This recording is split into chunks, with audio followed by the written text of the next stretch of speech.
Abra sua Bíblia em Efésios, capítulo 6. Efésios, capítulo 6. E vamos ler de 17 a 20.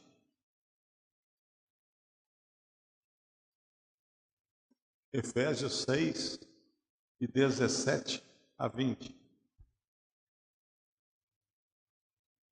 Tomai também o capacete da salvação e a espada do Espírito, que é a palavra de Deus, com toda oração e súplica, orando em todo tempo no Espírito, e para isso vigiando com toda perseverança e súplica por todos os santos, e também por mim, para que me seja dada no abrir da minha boca a palavra, para com intrepidez fazer conhecido o mistério do Evangelho, pelo qual sou embaixador em cadeias, para que em Cristo eu seja ousado para falar, como me cumpre fazê-lo. E ainda, Colossenses capítulo 4,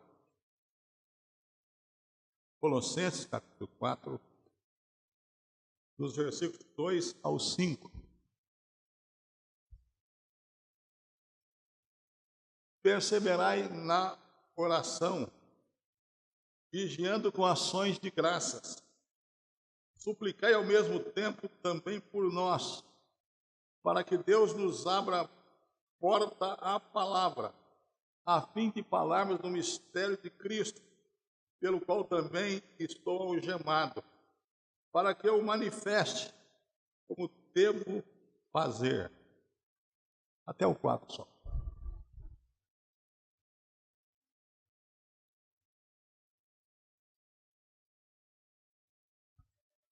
Irmãos,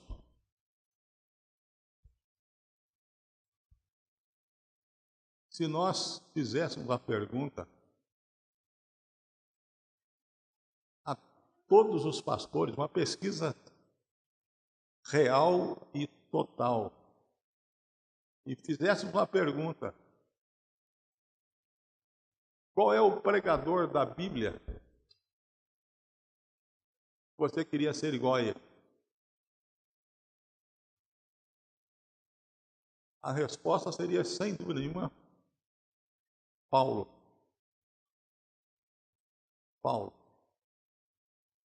Embora Paulo tenha sido, de certa forma, mais teólogo do que pastor, do que pregador, Paulo era um homem poderoso em palavra.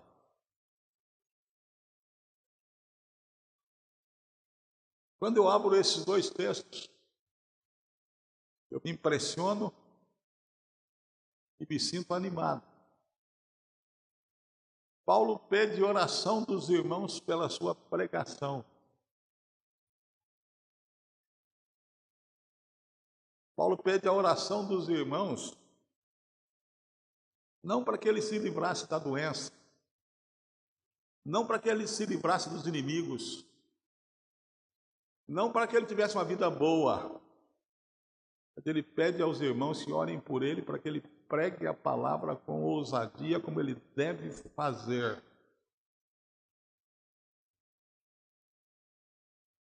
E se Paulo precisa de oração, quanto mais eu, quanto mais nós, os que ocupamos o púlpito da Igreja Presbiteriana da Lapa.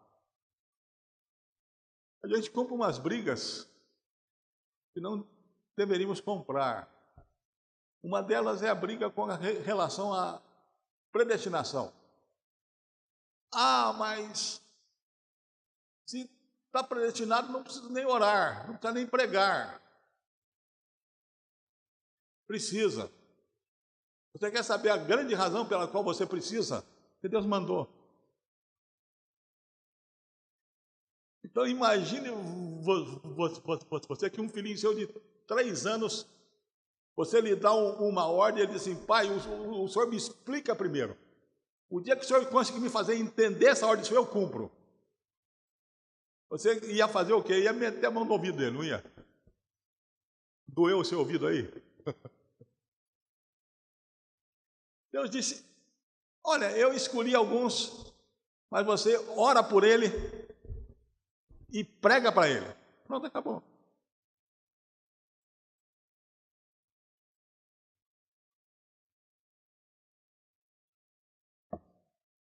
E Paulo diz aos Efésios e aos Colossenses, a carta gêmea, não é igual em toda a ênfase, mas é muito parecida, que Deus tem um plano. Ele chama esse plano, nesse versículo, de mistério de Cristo. E que esse plano vai sendo concretizado na história. E que, entre outras coisas, Deus usa seres falíveis, seres imperfeitos, seres incompletos, seres pecadores, para pregar. E nestes textos, especificamente, ele nos fala das razões, ou os motivos, o que é que nós devemos pedir a Deus pelos pregadores. O que pedir a Deus pelos pregadores? E ele começa em Colossenses dizendo que nós devemos orar para que Deus abra porta à palavra. Para que Deus abra a porta à palavra. Quando você vai ao livro de Atos, você descobre uma coisa muito interessante que ela aconteceu em Éfeso. Durante 3 meses, Paulo frequentou a sinagoga. Depois, ele, por causa de uma briga, ele separou os discípulos, passando a discorrer na escola de Tirano.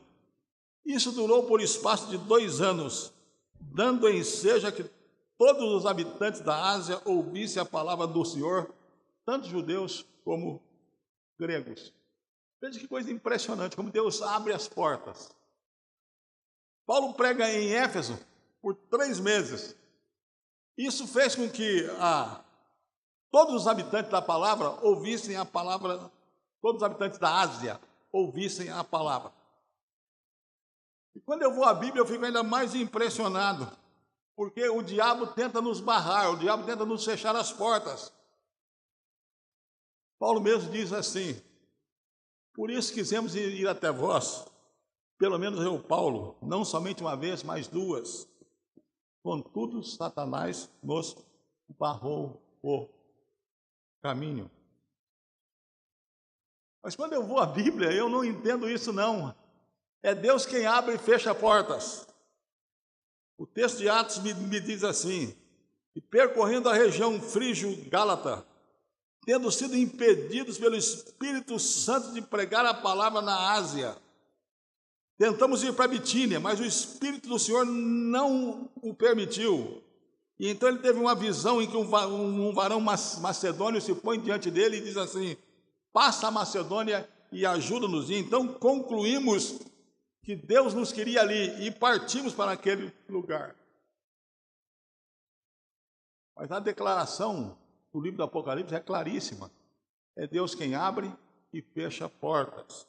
Ao anjo da igreja em Filadélfia escreve: estas coisas diz o santo, o verdadeiro, aquele que tem a chave de Davi, que abre e ninguém fecha, e que fecha e ninguém abre. Note que coisa impressionante. Eu quero que a palavra tenha portas abertas para ser pregada. Antes de pensar na estratégia, antes de pensar na maneira, antes de pensar no conteúdo, eu preciso me dirigir a Deus e dizer: Senhor, abra a porta para que os pregadores preguem a tua palavra. E é lindo ver isso na Bíblia, que portas abertas não significa paz.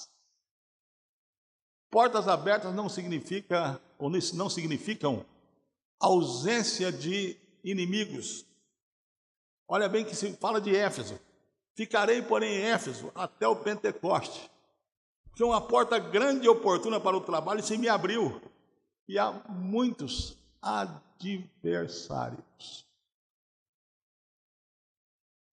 A primeira coisa que você precisa pedir a Deus pelos seus pastores, aqueles que pregam a palavra aqui, pelos pastores presbiterianos de São Paulo, do Brasil, do mundo, por todo pregador que se levanta para pregar o evangelho, é que Deus abra portas.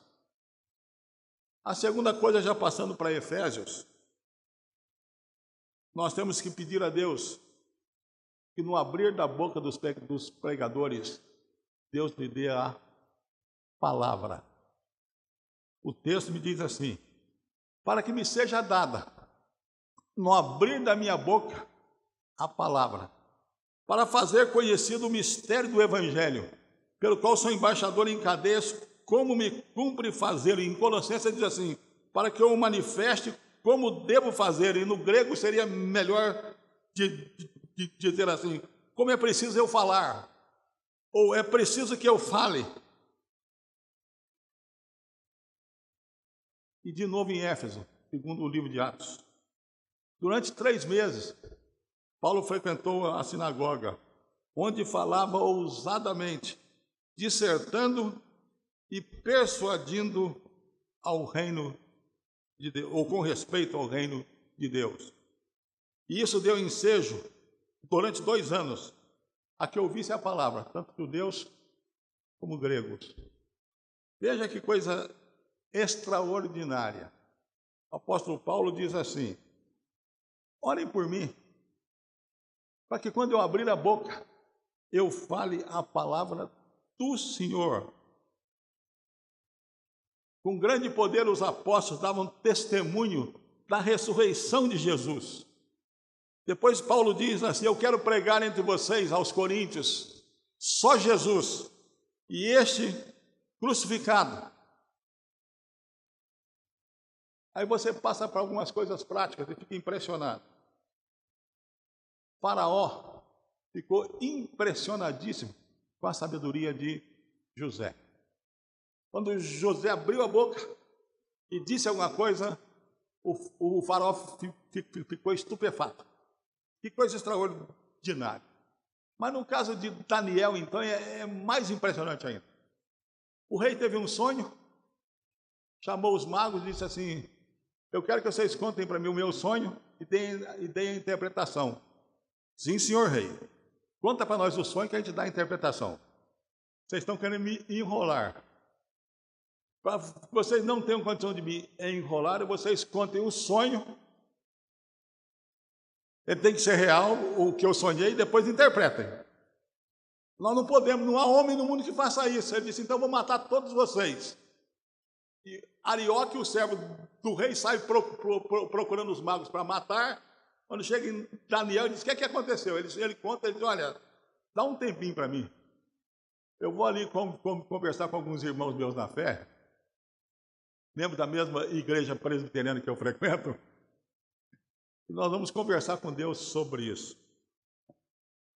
Para resumir a história,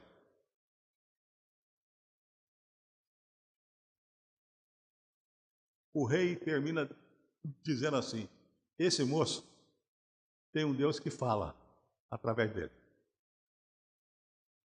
Veja bem na narração sobre a escolha de Paulo.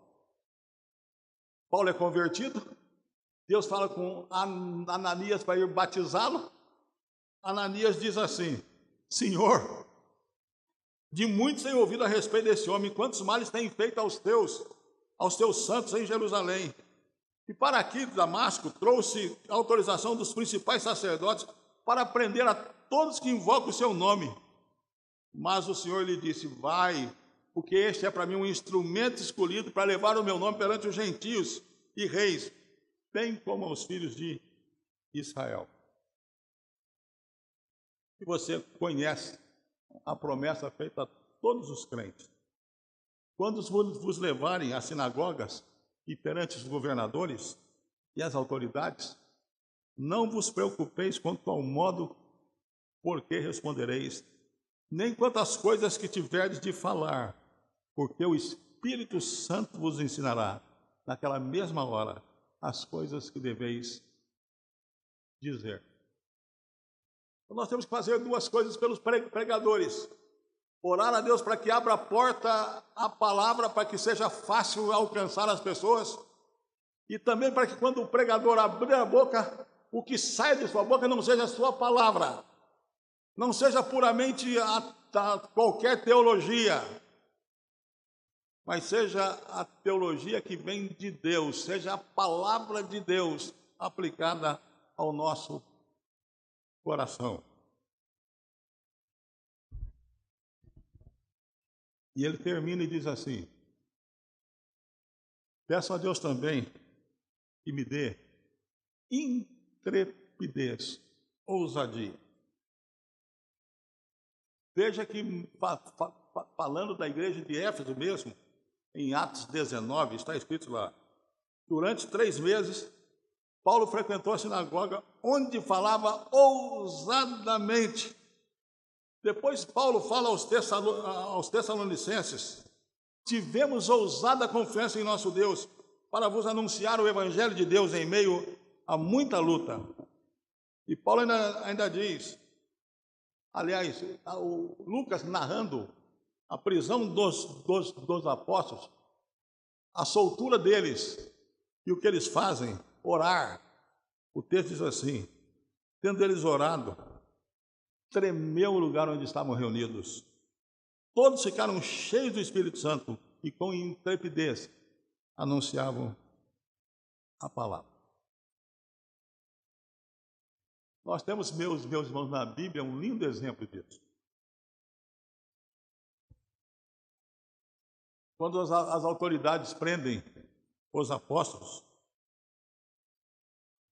fazem uma entrevista com eles, diz assim o texto: ao verem a intrepidez de Pedro e João, sabendo que eram homens iletrados e incultos, admiraram-se e reconheceram que haviam eles estado com Jesus.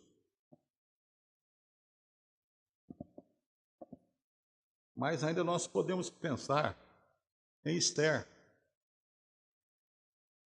Sai um decreto da parte do rei, dizendo assim: os judeus têm que ser mortos. Mordecai escreve a Esther, vê o que você pode fazer aí por nós.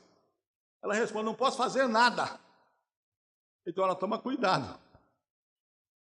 Porque Deus pode ter, interessantemente, naquele livro não fala em Deus. Não existe uma citação da palavrinha Deus. Talvez por estarem num país inimigo, eles, subentendido Deus ali, mas não está escrito Deus. Então ele diz assim: olha, pode ser que para essa função você tenha sido posta aí, para ter intrepidez. Ela disse: eu vou então. Morra ou viva, eu vou. E foi, e Deus abençoou, e deu tudo certo.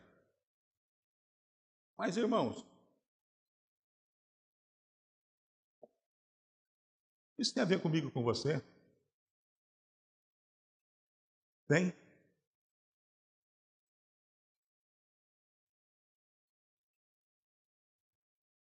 Alguém já disse uma coisa muito séria: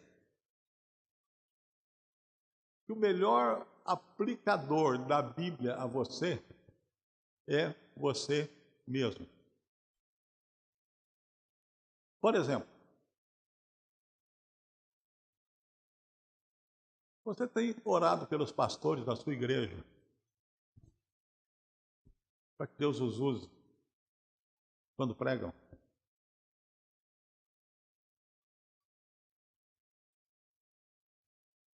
Quanto? Quanto?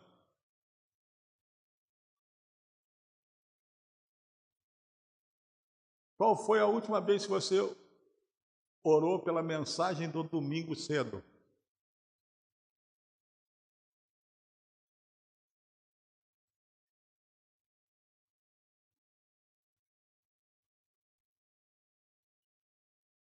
Houve um dia, uma reunião de pastores, faz muitos anos isso. Estávamos reunidos, não sei quem mais, mas pelo menos eu, Wagner e Dr. Mauro, no meu escritório aqui. E eu sou muito passional, não pareço, mas sou. Estava desesperado. Eu disse: irmãos, acontece com vocês? Está acontecendo comigo assim: quando eu prego, parece que tem um vidro a prova de bala entre eu e a congregação. O sermão vai, bate e volta. Parece que não há a mínima comoção, não há o mínimo entendimento, não há a mínima reação à palavra. O que a gente pode fazer a respeito disso?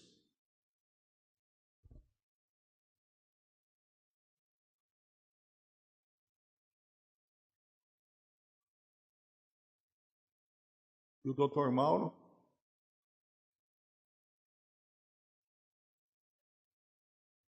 respondeu: orar, reverendo. Orar. Orar mais por isso. Orar mais tempo. Pedir a Deus que quebre esse vidro. Esse vidro existe em todos os lugares por causa do pecado do ser humano. E só alguém que pode usar essa a palavra pregada é o Espírito Santo de Deus, que quebranta os corações. E nós começamos a orar por isso. E sentimos uma melhora impressionante. Impressionante. Eu estava no seminário um outro dia e conversando com os amigos professores antes de uma reunião, eu disse: irmãos, eu não sei o que está acontecendo comigo. Eu tenho uma doença, mas o médico só me disse que eu estou melhor, que eu estou melhor, que eu estou bem, que a classificação da doença minha está melhorando. E eu não entendo o porquê, eu não sei a razão disso. O diretor do seminário pegou as minhas duas orelhas, assim, deu um puxão bem forte, porque o que ele disse foi como se fosse isso. Ele disse: reverendo, posso dar uma sugestão? Eu disse: pode. Oração do povo de Deus.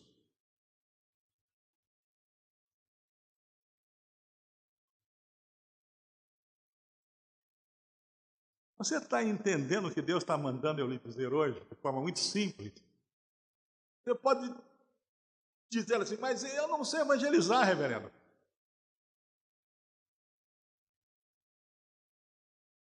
Eu estou muito velho para sair de casa. Eu não consigo mais. Ou se não, de forma até jocosa, dizer assim: o burro velho não aprende mais o passo. Ou você pode colocar assim: eu sou adolescente, reverendo. E as pessoas não escutam um adolescente. Acho que é pouco fato, passageiro.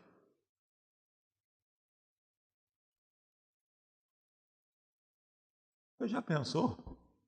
Você pode ligar o seu ar-condicionado, colocar aquele travesseirão na cama assim, assentar-se, de olho aberto até, não vendo televisão também não, né? E falar com Deus. Deus, abençoa o meu pastor amanhã cedo. Dá que a palavra que ele pregar enquanto a porta do meu coração aberta, como o Senhor fez com Lídia. Deus, abençoa as meditações que os nossos pastores fazem no quartel da polícia. Deus, abençoa o reverendo Hernandes nas pregações dele pela televisão. Deus, abençoa reverendo Wagner nas ministrações no Pereira Barreto. E você vai estar evangelizando de certa forma. Você vai estar alicerçando os pregadores da palavra.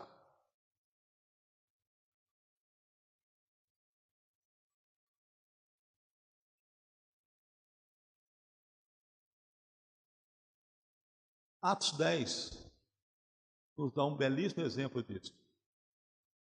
Cornélio está em oração, adorando a Deus. E Deus diz assim para ele: manda chamar Pedro, para que ele venha pregar para você. Ele foi, mandou chamá-lo, e toda a família dele se converteu.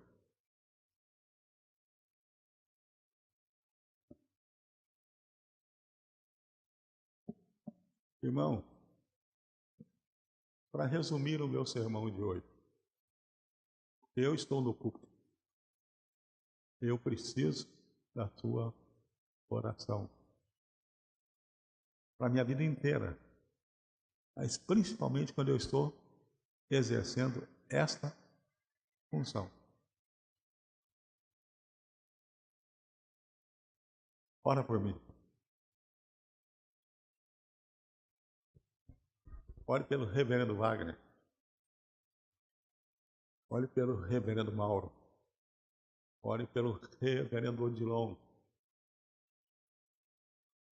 Ore por todos quantos ocupam o púlpito, não precisam ser pastores, não. Ore pelas missionárias. Ore basicamente para que Deus abençoe os pregadores. Que Deus nos abençoe. Amém.